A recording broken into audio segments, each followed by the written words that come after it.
Podcast ou pas podcast? Ça fait longtemps que je me pose la question. J'avais pas encore passé le cap. Et une discussion avec mon amie Mathilde de Dance With Him, que vous connaissez certainement sous le nom de Radio Mama en podcast, m'a motivée de fou aujourd'hui à créer mon premier épisode. Donc c'est parti, c'est Steph de Ponycorn. Et let's go pour mon premier podcast.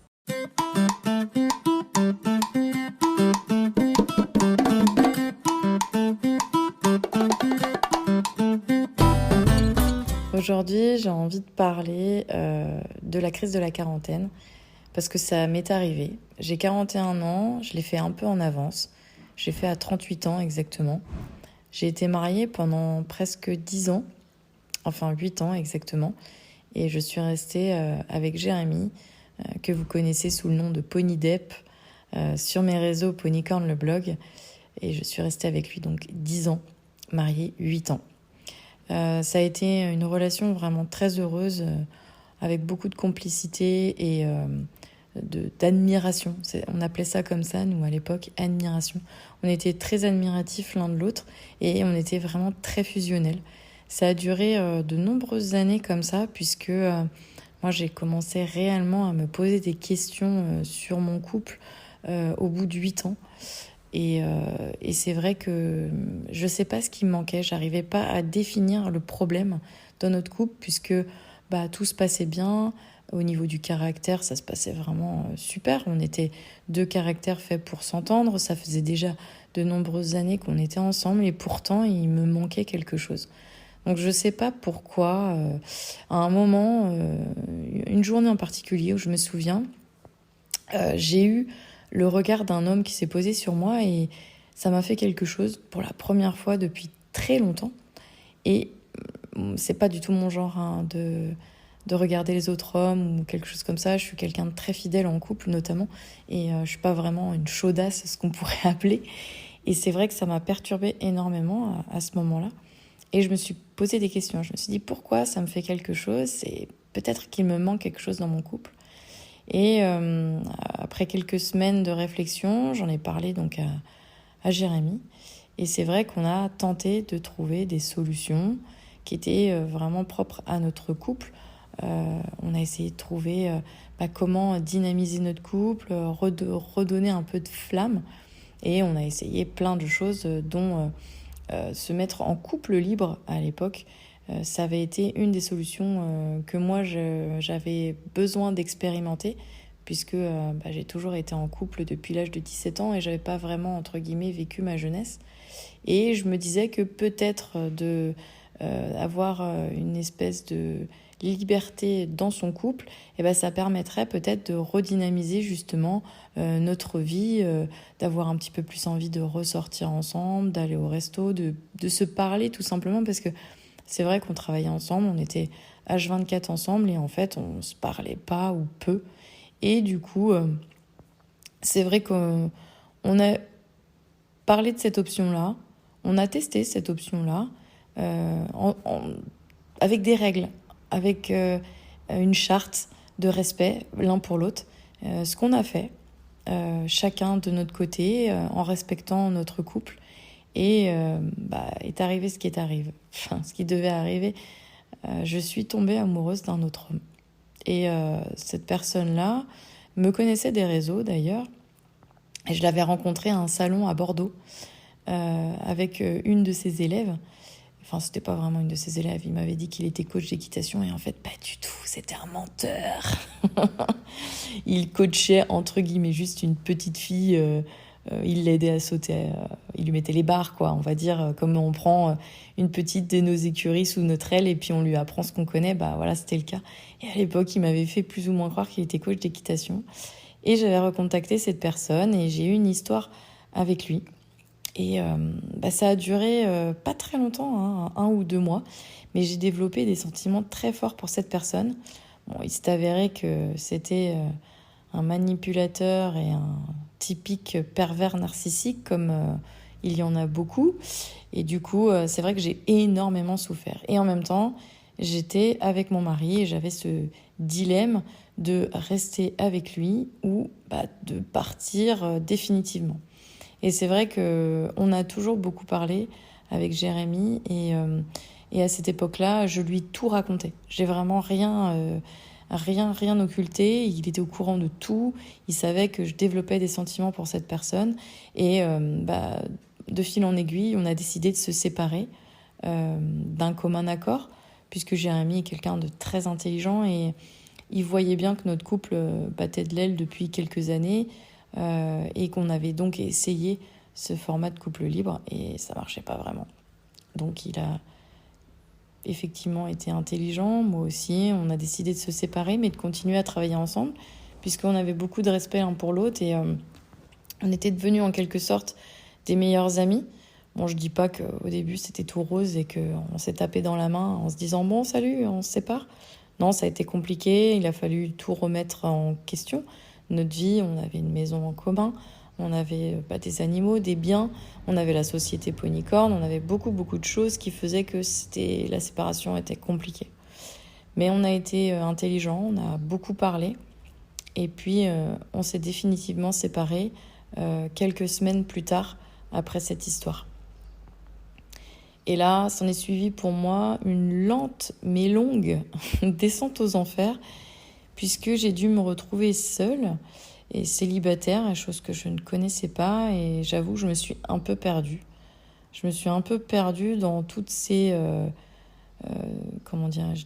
histoires, puisque moi, étant quelqu'un de très sociable et ne connaissant pas ce que c'était le célibat, j'arrivais pas à me retrouver seule et heureuse seule, ce qui fait que j'enchaînais les histoires en espérant à chaque fois tomber sur un mec bien qui me ferait vivre une histoire d'amour folle, et à chaque fois c'était toujours la même histoire. Je tombais sur des mecs qui étaient vraiment complètement bizarres et en même temps qui étaient là pour le cul, disons-le. Donc en quarantenaire qui n'y connaissait rien, je me suis mise sur Tinder en me disant que j'allais rencontrer l'âme sœur sur Tinder. Bon, ça va vous faire rire énormément puisque pour tous ceux qui connaissent Tinder, on le sait bien que l'âme sœur est très très rare et difficile à trouver sur ce genre d'application, malgré le fait qu'il y en ait quand même encore qui arrivent. Mais moi j'avoue, j'ai expérimenté Tinder pendant 1 an et demi, j'ai jamais trouvé l'âme sœur là-dessus. J'ai trouvé des charros, c'est un sacré paquet, mais l'âme sœur, non. Mais ça vaudra un autre podcast, les histoires Tinder, parce que c'est vraiment très, très, très, très drôle, et des fois un peu moins drôle, mais je vous ferai un podcast là-dessus, c'est sûr. Un petit épisode spécial Tinder. Pour en revenir à l'histoire avec Jérémy, on s'est donc séparés, j'ai donc enchaîné les histoires, et puis, je suis un cœur d'artichaut, alors je suis tombée amoureuse d'un mec qui travaillait dans le golf et qui vit le golf, le sport les gars, et qui parcourait le monde entier, un grand voyageur, quelqu'un qui était un tout petit peu plus jeune que moi, qui avait 35 ans et qui forcément ne s'était jamais posé puisqu'il ne cherchait pas du tout d'histoire sérieuse. Et moi j'y ai cru et comme une neuneu, il me prenait, il me rejetait, bref. Vous savez, l'attachant évitant. Si vous connaissez un petit peu la psychologie, c'est le gars qui peut pas du tout s'attacher, qui évite tout contact et tout sentiment parce que c'est bien trop inquiétant pour lui. Donc ça a été une de mes histoires. Et puis après, je suis tombée sur un gars, un pompier, un peu starbé, dirons-nous, avec le recul. Et c'est vrai que c'est, encore une fois, Tinder, c'est vraiment, j'ai l'impression que Tinder, c'est l'application des gens qui cherchent, pas du sérieux, et de deux, des charros et parfois un peu des espèces de mecs chelous avec des problèmes psy qui sont pas très bien résolus. Et je pense que les nanas, c'est un peu pareil, les gars. Vous me direz en commentaire ou en DM sur Insta si vous aussi vous avez des espèces de meufs chelous avec des cas psy sur Tinder, ça m'intéresse. Et c'est vrai que du coup, j'ai enchaîné les histoires et j'arrivais pas à me poser. C'était assez compliqué. Je me perdais moi-même. J'ai fait un burn-out à cette époque-là. Quelques mois plus tard, la séparation avec Jérémy. J'ai eu une paralysie faciale à l'époque. Je suis passée par tous les stades. J'ai été très malade. J'ai eu des Covid. Et puis ça m'a fragilisé un petit peu tout le corps. Et ce qui en est venu à me faire un burn-out. En parallèlement à ça, je faisais beaucoup de sport pour me garder mentalement alerte. Et puis, je m'étais lancé un défi de gravir le Kilimandjaro en hommage et surtout en soutien à l'époque, parce qu'elle était encore vivante, à ma cousine Lolo, qui était atteinte d'un cancer triple négatif et qui en est morte malheureusement le 23 avril 2024. Et le Kilimandjaro, c'était vraiment un peu pour la soutenir, pour lui montrer que moi aussi, je pouvais passer au-delà de mes peurs, parce que ma phobie, à l'époque, c'était la montagne. Et j'avais très peur de la montagne. J'étais très mal à l'aise en montagne, j'avais beaucoup de mal à respirer en montagne. Et moi, la pire chose que je pouvais faire, c'était de gravir un sommet très très haut avec l'altitude où on ne peut pas respirer. Donc c'était mon défi pour elle, que j'ai réalisé en août l'année dernière. Ça aussi, ça vaudra un épisode de podcast intéressant, je pense. Je vous partagerai ça. Et c'est vrai que j'ai enchaîné les histoires avec des mecs pas sérieux. Je me suis fait plaisir, hein, comme on dit. Après, j'avais besoin de vivre cette expérience, puisque en couple, comme je vous l'ai dit, depuis mes 17 ans, j'avais besoin de vivre plein d'expériences, plein de nouveautés et de me découvrir en tant que femme. Et à 40 ans, il n'est jamais trop tard pour ça. Ça m'a beaucoup aidé, cette période, de découvrir mon corps sous un autre jour, de voir les hommes qui me regardaient différemment, qui me trouvaient belle. Ça m'a permis de gagner de la confiance en soi. Je me sentais mieux dans mon corps, je me sentais belle, et c'est quelque chose que j'ai jamais réussi à trop faire. Et c'est vrai que d'avoir plusieurs expériences sexuelles avec des hommes très respectueux, hein, la plupart, hein, vraiment, je suis pas tombée sur beaucoup de bolos, à vrai dire, quelques-uns quand même, mais quand c'était clair et que c'était pour une histoire de cul, on va dire, c'était toujours fait avec beaucoup de respect. Mais dès que je voulais me poser et être sérieux, je sais pas pourquoi, ils étaient tout de suite beaucoup moins gentlemen, on va dire. Bref, mais c'était une bonne période dans le sens où j'ai pu prendre confiance en moi. Et puis après, j'ai eu une histoire, j'ai vraiment voulu me poser. Donc j'ai eu une histoire avec un homme qui avait un enfant. Et moi qui voulais pas d'enfant, c'était vraiment un réel défi. C'est pareil, je suis pas restée longtemps avec lui, 2-3 mois je crois. Et toujours la même histoire. Dès que j'ai voulu me poser et que je lui ai parlé en lui disant que je commençais à avoir des sentiments pour lui, il m'a laissé tomber comme une vieille chaussette, parce que ça lui a fait très très peur. Et puis on se correspondait pas. Et c'est vrai que aujourd'hui, avec le recul, je suis hyper heureuse qu'il m'ait laissé tomber, parce que clairement, c'était pas du tout un mec fait pour moi. On se correspondait pas du tout. On n'avait pas du tout les mêmes centres d'intérêt, pas la même façon de vivre. C'était vraiment pas quelqu'un qui me correspondait. Mais étant un cœur d'artichaut, et puis que j'avais vraiment envie d'aimer, j'avais un manque d'aimer quelqu'un en fait. Je voulais me poser absolument, et j'avais jeté mon dévolu sur cette personne. Et puis au final, après le petit chagrin d'amour on va dire, une semaine, 15 jours, c'était reparti de plus belle. Et puis cette fois-ci, je me suis dit, je vais être bien célibataire. J'arrête toutes ces conneries de Tinder, parce que lui aussi, je l'avais rencontré sur Tinder. J'arrête toutes ces conneries de Tinder et je me pose et je reste toute seule. Et j'avais mon appart et j'étais bien, et voilà. Parallèlement à ça, Jérémy étant devenu mon meilleur ami, lui avait ses histoires, moi j'avais les miennes, avec des femmes, avec des hommes, enfin lui avec des femmes, moi avec des hommes. Et c'est vrai qu'on se confiait beaucoup l'un à l'autre, on se confie toujours beaucoup l'un à l'autre, hein. C'est toujours mon meilleur ami. C'est assez rigolo de dire ça, mais mon ex-mari est mon meilleur ami. Et c'est vrai que ça a été vraiment un soutien énorme, et ça l'est toujours. C'est vrai que c'est quelqu'un qui est toujours là, et on se connaît par cœur, donc c'est génial, avec des sentiments qui ont évolué en amitié. Et ça, c'est chouette, vraiment très, très chouette. Et c'est vrai qu'aujourd'hui, on va peut-être pas aller trop vite en besogne, fin d'année dernière, au mois de décembre exactement, j'ai commencé à discuter avec un gars que j'ai rencontré au CrossFit, et qui était là depuis longtemps, hein. Je le croisais de temps en temps, on se disait bonjour, sans plus.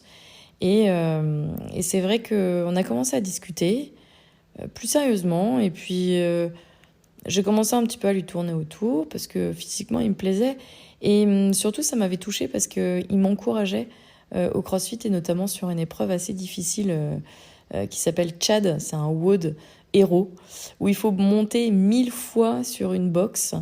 Et ça dure un temps infini, 1h30, lesté, avec un gilet de lest de 15 kilos pour les femmes. Donc je l'ai fait. lesté. Et il y avait Florian, donc ce fameux homme que j'avais rencontré au CrossFit, qui était derrière moi et qui m'encourageait. Et j'ai trouvé ça vraiment adorable. Je me suis dit, ce mec, j'ai envie de le rencontrer, j'ai envie de savoir qui c'est, j'ai envie de prendre du temps pour apprendre à le connaître. Et puis, de fil en aiguille, et même sur un malentendu, il est venu à une compète de CrossFit plutôt pour voir des collègues de CrossFit et pas moi. Et moi, j'ai cru qu'il venait me voir, en fait, bêtement. Et on a commencé à s'échanger quelques mots, de plus que bonjour avec un grand sourire. Parce que, faut le dire, mais je suis une grande timide. C'est fou, hein, ceux qui me suivent sur les réseaux et depuis longtemps et qui voient mes sketchs, etc., ou qui me rencontrent dans les salons, dans les meet-up, ne peuvent pas se rendre compte que je suis une très grande timide. Mais oh mon Dieu que c'est vrai. Et c'est vrai qu'à chaque meet-up, j'ai beaucoup de trac, non pas parce que j'ai pas envie de vous voir, mais parce que ma timidité fait que je me demande toujours pourquoi il y a autant d'engouement pour une pauvre petite nana comme moi qui fait des conneries sur les réseaux. Et c'est vrai que je suis très très timide. Et pour les garçons, c'est pareil, je suis pas trop habituée à draguer. Et comment dire, c'est un peu compliqué pour moi d'aller vers les hommes. Et du coup, j'ai eu la chance que Florian et ce malentendu et vienne à la compète. Ça m'a donné un peu des ailes. Je me suis dit, ouais, il vient me voir. Bon, je me lance. Et du coup, j'ai pu lui parler un peu. Et après, oh là là, c'était un vrai conte de Noël. Mais ça, je pense que je vais vous le garder pour un autre épisode de podcast. Ma rencontre avec Florian et pourquoi pas le prochain.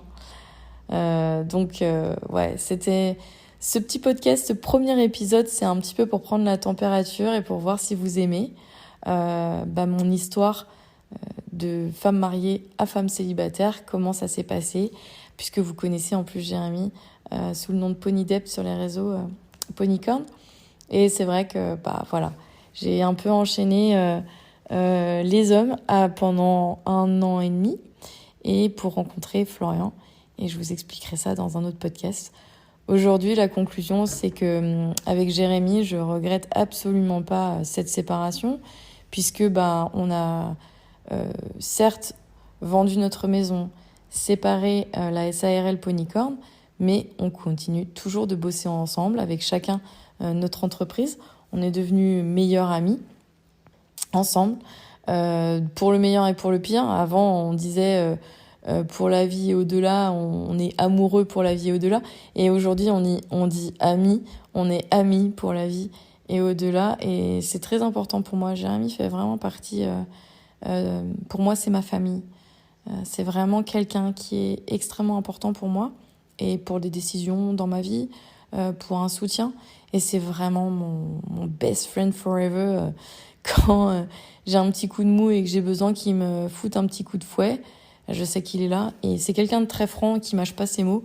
Et parfois, j'ai besoin d'entendre des choses un peu crues. Et lui, il est toujours là pour me dire « là, t'exagères » ou « là, c'est bien ». Et ça fait du bien d'avoir des personnes comme ça dans son entourage. Donc ce podcast, ce premier épisode est lui un petit peu dédié.